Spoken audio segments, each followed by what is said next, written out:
Olá, pessoal, sejam todos bem-vindos a mais um episódio do podcast Negócios Evolutivos. Hoje a gente conta com a ilustre presença aqui do colega, do amigo Adelino Denk. Tudo bom, Adelino? Tudo bem, e você, Rafael? Tudo bem? Obrigado pelo convite. Nós é que agradecemos a tua participação, Adelino. Muito honrados aqui. E, gente, eu quero começar apresentando o Adelino propriamente para vocês aqui, falar o mini currículo dele. O currículo dele é extenso, gente, é extenso. Esse aqui é só um resuminho. O Adelino ele é mestre em economia industrial, administrador, empresário e consultor em gestão estratégica, pós-graduado em produtividade e qualidade e engenharia de produção. Voluntário da IC Liderário desde 2017 e fundador também, né, Adelino? Sim, E docente conscienciológico desde 2015. Ele é membro do colegiado gestor da Liderário na gestão de 2021 a 2025. Ele também é verbetógrafo e tenepecista desde 2014. O verbetógrafo aí já é bem veterano, já tem mais de 15 verbetes, né, Adelino? sim, o 15º está em elaboração aí. Aí, isso, debutante. Que legal, hein? Que joia. Então tá. Hoje vamos falar de que tema, Adelino? Fala aí para nós. Pois então, Rafael, vamos conversar um pouquinho sobre a minha experiência nessa trajetória aí de vida na área da liderança, né? Sim, E chegando daí ao final, trazendo esse assunto mais para o posicionamento autocosmético do líder, que é um tema que eu venho estudando.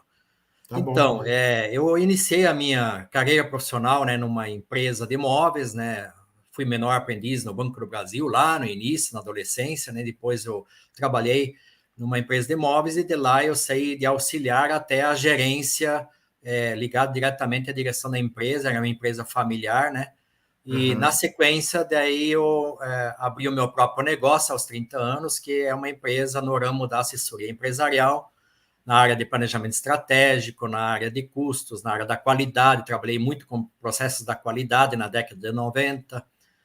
Daí, nos anos 2000, eu me transformei em professor universitário, né? Na época, quando abriu o campus da universidade na nossa cidade. E aí eu me envolvi com o processo de associativismo pela Associação Empresarial, iniciando como associado, chegando à presidência da associação em 2010, 2012. Uhum. Então, foi assim uma experiência muito importante, porque como um pequeno empreendedor, né, eu me transformei no representante de toda a classe empresarial da minha cidade.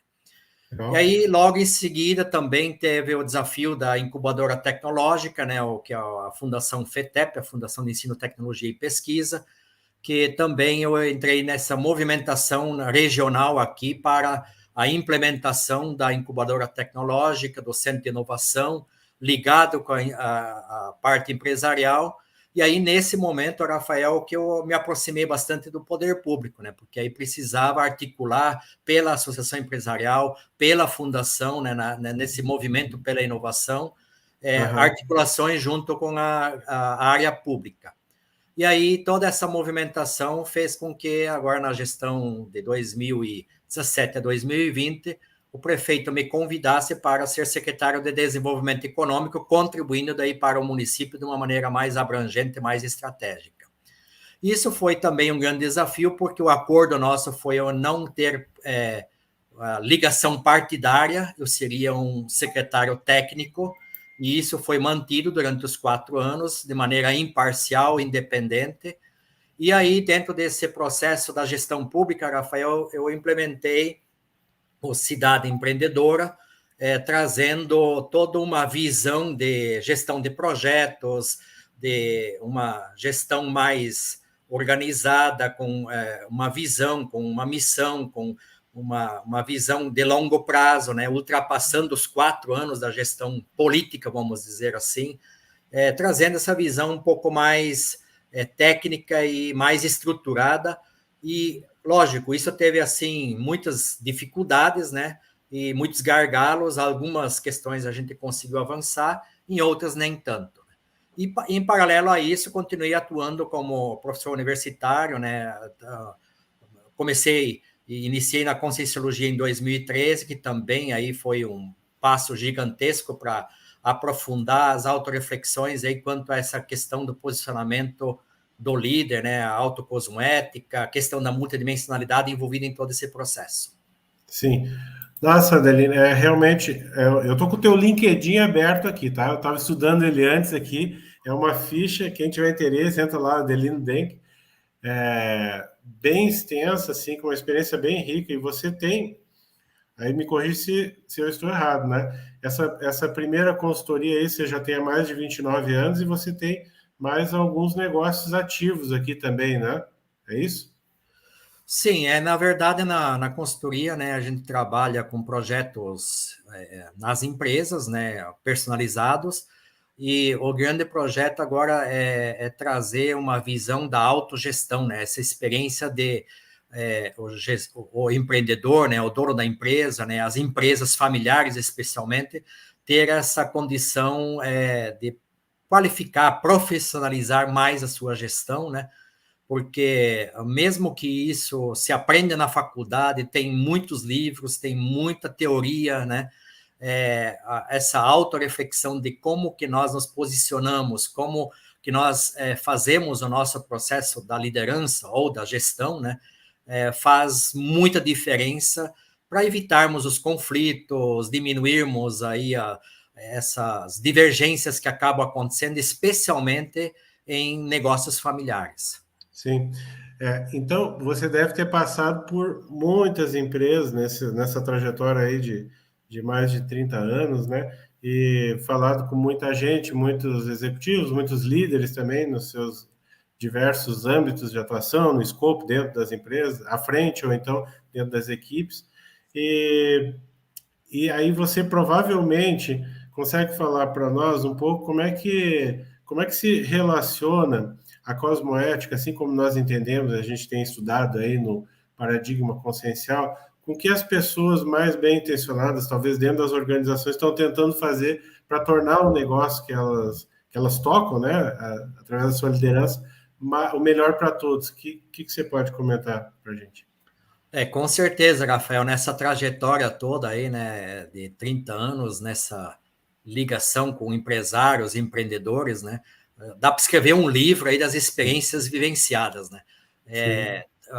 das corrupções que eu já presenciei, né, dos jeitinhos que acaba se tendo, que não é só na esfera pública, né, isso é uma questão que está permeando por toda a sociedade, né, então, muitas empresas ainda com dificuldades quanto a essa ética, né, quanto a essa integridade, né, na condução dos seus negócios, e aí vem muito forte, né, os interesses pessoais, as disputas de poder, a questão dos conflitos entre os familiares para quem vai ocupar mais espaço, quem vai exercer maior influência, quem tem os maiores retornos financeiros, né, quem quer conquistar mais espaço em última instância, né.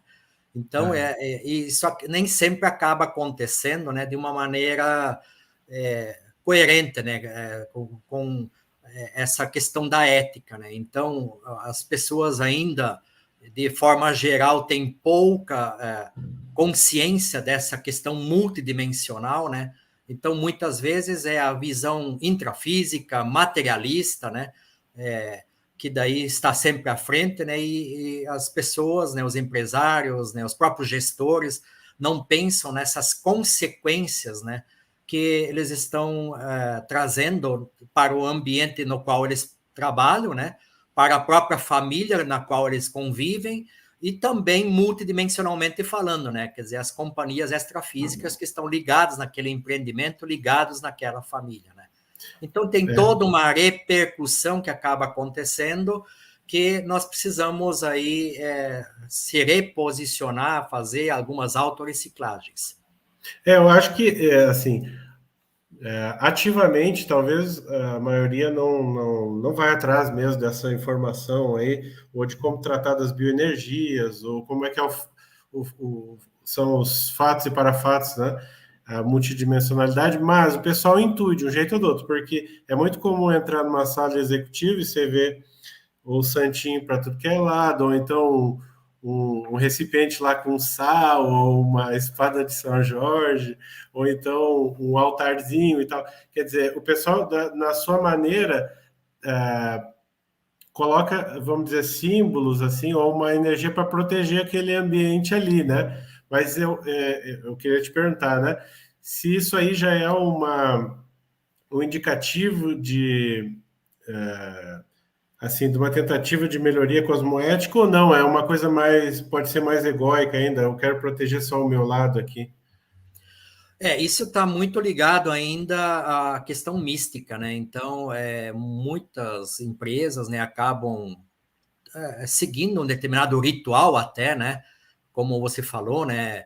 Alguns mais no sentido de plantas, outros mais no sentido de imagens, outros mais no sentido de até alguns outros utensílios que são utilizados, né? Para eu vejo em muitas empresas, por exemplo, né, na recepção a Bíblia aberta, né? Então na verdade, a ligação religiosa que acaba, muitas vezes, o empreendedor, né, o gestor tendo, né, e isso pode ser já uma movimentação de que há algo a mais, né, que existe uma questão mais abrangente, né, ele talvez está acreditando em algo, mas ainda é muito superficial, né. Sim. Isso é mais um rito, é mais uma sequência de um padrão imposto, ou talvez até um costume trazido pela própria sociedade, né? É Então, levar para a eu estou empresa alguma protegido. vivência que a pessoa já tem ali, né? De ir para a É, igreja e tal, né? então, alguns é a Bíblia, outros é uma espada de São Jorge, outros é uma imagem, né? E assim vai, né? Então, isso são mais para se sentir seguro, que tem aí alguma proteção, né? Mas aí o posicionamento muitas vezes não corresponde, né? As atitudes que acabam não correspondendo. Então, os relacionamentos são conflituosos, né? Existem manipulações, existem aquela questão de levar vantagem, né? A lei de Gerson, quer dizer, eu sou mais esperto, sou mais inteligente, então eu tenho que trazer lucro para o meu negócio, independente se eu, entre aspas, passei a perna no meu concorrente, ou no meu fornecedor, ou no meu cliente, né? Desde que eu leve vantagem, desde que eu consiga ter um resultado financeiramente falando melhor, tá valendo, né?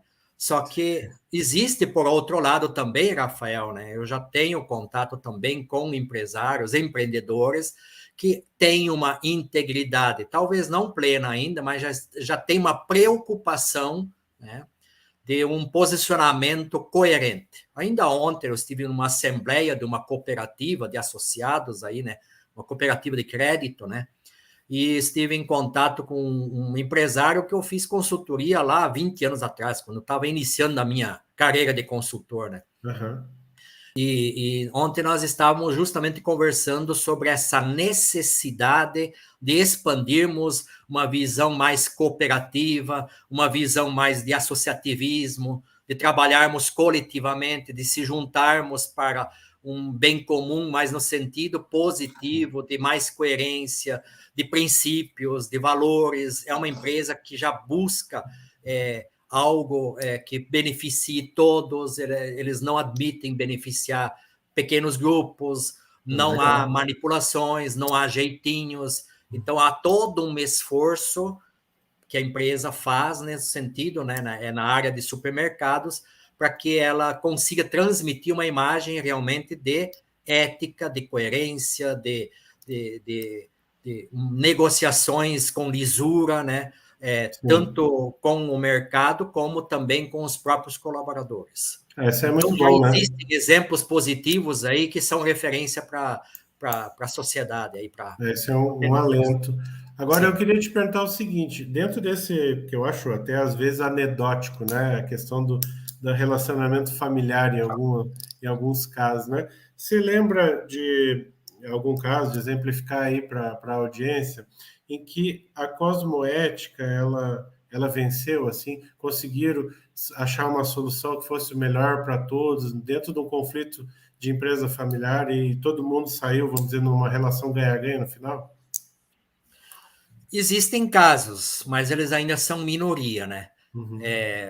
hoje nós temos aí o compliance, né, a governança corporativa, né, esses avanços que estão acontecendo aí depois do movimento pela qualidade, né, e algumas empresas já estão adotando, né, princípios, regras, regimentos que trazem um relacionamento mais equilibrado, né, de um regramento nas reuniões para trabalhar em cima de indicadores, né, de tomar decisões com base em fatos e não o achismo de A, B, C ou D da família.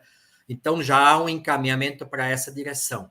Mas aí vem o emocional, né, do familiar A, o familiar B, né, e aí muitas vezes a parte emocional, dependendo a ligação que ele tem com determinados aspectos, né, afetivos, emocionais, materiais, né, ele acaba se posicionando e tendo dificuldade de cumprir, muitas vezes, até regras já estabelecidas, né, já definidas previamente.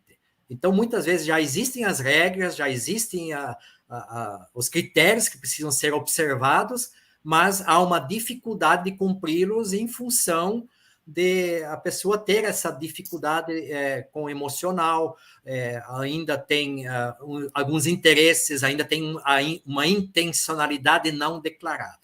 Sim, para a audiência, para quem está escutando aí, a gente tem um conceito na Conscienciologia do grupo karma, né? Que é aquele grupo que a gente tem relações mais estreitas e acertos a fazer, né? Com mais intensidade. No caso, Adelino, uma empresa familiar, parece que a gente está também intensificando isso aí, já que tem o grupo karma de trabalho misturado com o grupo karma familiar, né? Perfeito, exatamente. Aí o desafio fica um pouco maior, né? Porque a hipótese, né, sempre assim, de que as pessoas não estão ali juntas por acaso, né? Elas estão na família, no grupo karma, e estão empreendendo em conjunto também, né? Então, há aprendizados naquele momento, né? Naquele empreendimento.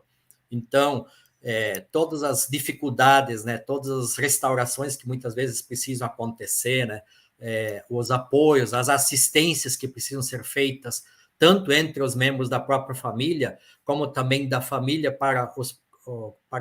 com a própria sociedade local, a própria comunidade, vamos dizer assim, né? E também os próprios colaboradores que são mais próximos, que estão dentro do empreendimento, né? Sim. Então, existe todo um processo, né, que eu acredito que já é um passo à frente, né, já é um avanço, né, no sentido de treinamento para esse exercício da liderança, né, um treinamento para esse exercício da interassistência, uma preparação já mais intensiva, né, de como eu me comunicar de uma maneira assertiva, como eu tenho que trabalhar com as minhas intencionalidades, quer dizer, nem tudo que eu quero eu posso fazer, né, nem tudo que eu imaginava, né, ou que eu tinha interesses, eu quando convivo lá junto com o grupo familiar ou junto dentro do empreendimento tomando decisões, o empresário, né, empreendedor, ele começa a aprender a separar determinadas coisas, que existem critérios, que existem separações de assuntos pessoais com assuntos profissionais, que ele tem que saber se posicionar, saber tomar decisões, pensar a médio e longo prazo. Né, com aquele grupo ali. Então ele está, de alguma forma, já crescendo e fazendo lá um avanço com aquele grupo. Né? Agora, você tem bastante experiência aí com questão de sucessão, né? E quando um líder ele está saindo de cena, seja lá por qual motivo for, né? E aí abre uma oportunidade para a sucessão, né? Para que outro líder entre ali e epicentre o processo. O que tu observa e o que seria boa prática para as empresas adotarem, assim, né? Dentro dessa ótica do melhor para todos, da cosmoética? Sim. A sucessão é um grande desafio, né? Eu também tenho debatido isso com muitas empresas, né? Tenho feito também alguns debates online sobre isso, né? porque a estatística no Brasil ainda, né, que 70% das empresas não ultrapassam os 3 anos, né? Isso é a própria Do preferência do Sebrae, né? Sebrae aí, né? Uhum. E aquelas empresas aí, a maioria, 90% ou 80%, são familiares, né? E ali, enquanto o fundador, né, o pai, ou a mãe, ou o casal, né, que está lá tocando o negócio, está liderando o processo, né, ele consegue ainda trazer aquela continuidade, porque ele sabe o quanto ele teve de dificuldades no início, né, o que ele passou para estabilizar o negócio dele, né. Então ele está comprometido realmente, né, e só que muitas vezes ele também fica apaixonado pelo negócio, né. E aí ele tem um apego, e aí chegam os filhos, ou chega outras pessoas da família, e há uma dificuldade em descentralizar. Porque aí vai do temperamento do empreendedor, né? A maioria das pessoas, ainda pelo que eu tenho constatado, tem um perfil de apego, de centralização, de medo que vai perder o poder, que vai perder o controle, que pode acontecer alguma coisa, que a empresa não vai dar certo na mão de outras pessoas. E aí tem uma série de mitos que acabam surgindo, né? E acaba travando todo o processo. Sim. Então, o que eu tenho percebido e as conversas que a gente tem aí desenvolvido com esses empresários que estão querendo fazer essa passagem de bastão, né, preparar esse caminho da sucessão, é que precisa ter um movimento de dois lados. O movimento de quem está à frente, que quem foi o fundador, no sentido de desapegar, no sentido de entender que pode ter outras pessoas fazendo de outro modo, de forma diferente, com mais tecnologia, de maneira inovadora, que normalmente é a característica dos mais jovens, né? E que às vezes a pessoa não concorda, porque ela ainda tem um modelo mental mais conservador, né, mais do papel, ainda não está tão ligado com a questão digital ou tecnológica, né? E aí entender essa transição de que essa geração mais jovem pode trabalhar de uma outra maneira.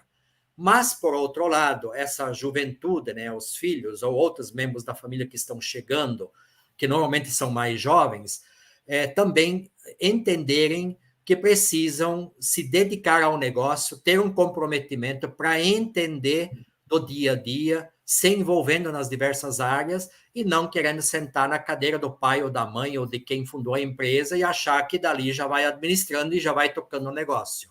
E aí ele não consegue fazer uma sintonia com a equipe, com os colaboradores, porque aí ele não tem conhecimento de causa suficiente, não tem experiência suficiente para interagir com a equipe. Então, Sim. precisa ter um movimento duplo, do lado de quem está e do lado de quem está vindo, para que a gente consiga aí trazer um movimento que traga uma experiência que combine, que faça uma transição gradual, gradativa, aonde os talentos dos mais jovens, a tecnologia dos mais jovens vai se misturando com os mais experientes e esse caldo aí pode ter um êxito muito grande. Eu sempre falei e sempre falo para todas as empresas familiares, toda empresa familiar pode ser profissional, sabendo administrar o negócio como um empreendimento de maneira profissional e tendo um relacionamento familiar equilibrado, estável dentro da empresa e fora da empresa. E tem inúmeros casos, né? Aí no sul mesmo, Gerdau, Marco Sim, Polo, Randon, sei lá, empresas gigantescas, familiares, sim. né? Aqui do lado, a VEG também é uma outra empresa que começou com família também. Teve o diretor executivo, que foi do fundador, né? E são experiências muito bem sucedidas. Sim, sim. É bem legal. Agora, mudando um pouco o foco para a gestão e para a gestão pública lá. Dentro da tua experiência lá dos mais de 30 anos,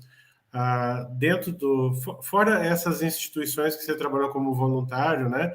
Que você ajudou na gestão também, mas da gestão pública mesmo, dentro de prefeitura, onde você foi secretário, foi uma experiência de 4 anos, mas pelo que eu entendi, foi uma experiência bastante marcante, foi isso? Sim, é uma experiência marcante porque sempre atuando na iniciativa privada ou como voluntário em instituições, associações, né? A experiência pública ela é diferente porque uh, o pessoal, às vezes, muitas vezes tem uma ideia, quem é de fora, né, que a experiência pública vai lá, faz o que quer, que é uma irresponsabilidade continuada, né?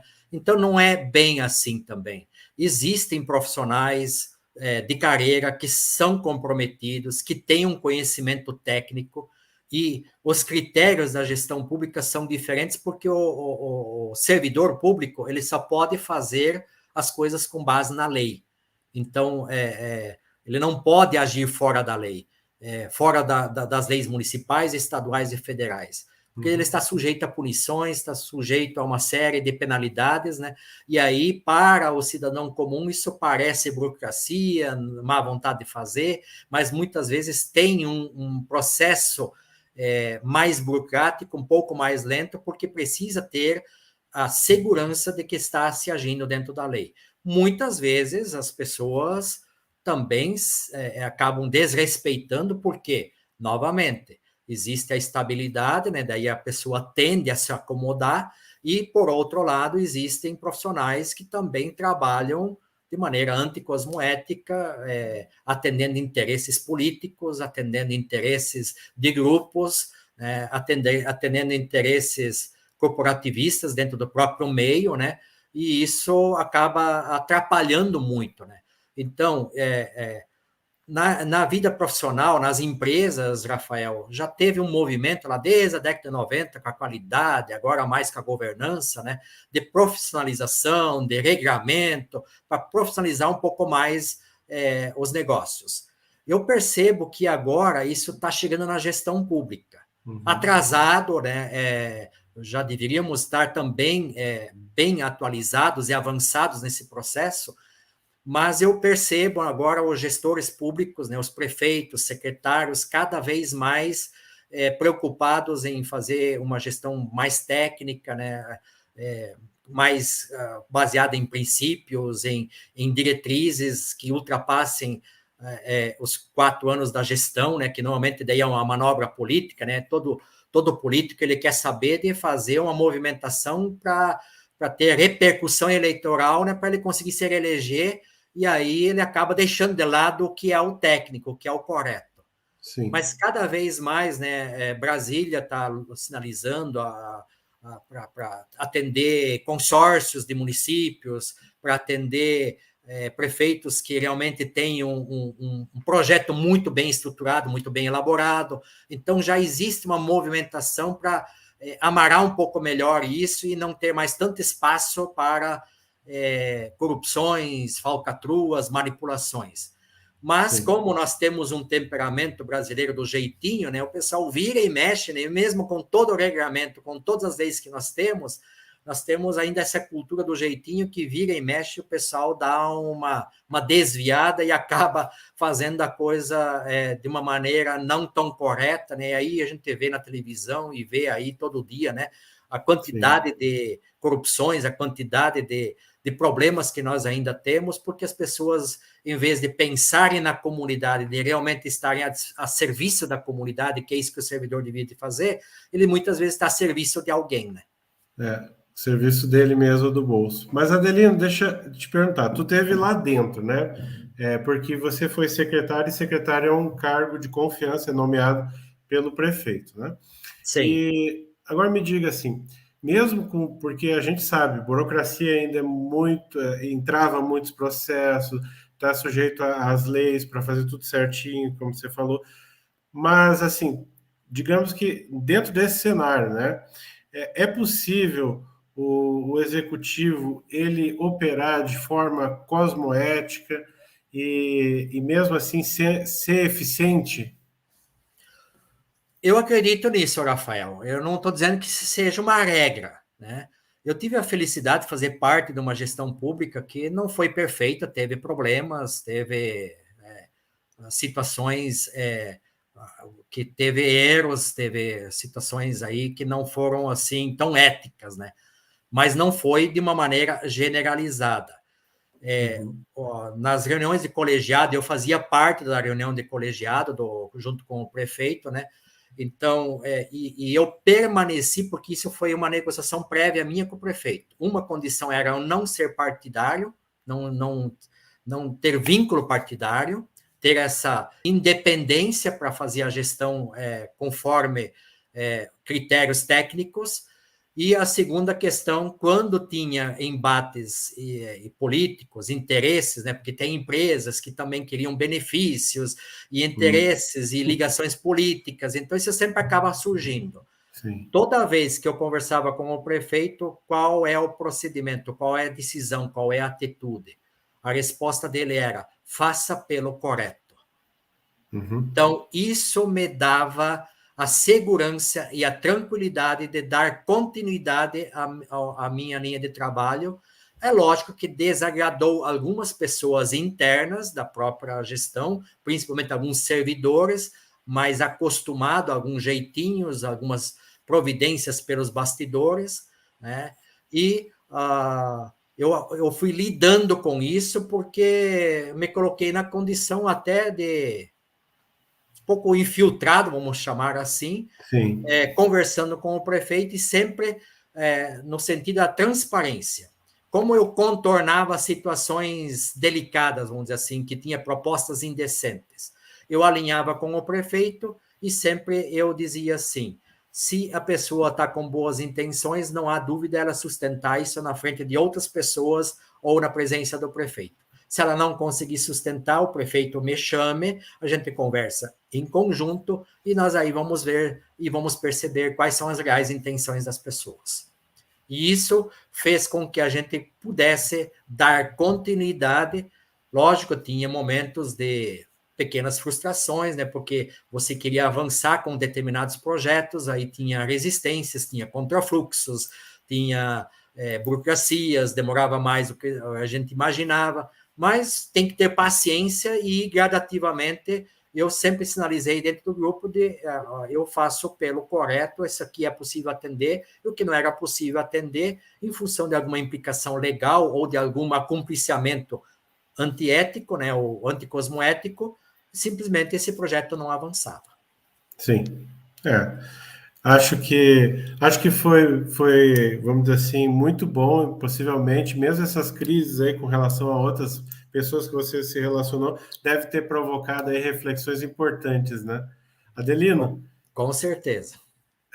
o nosso tempo aqui passa voando, ó, você já viu, ó, Sim.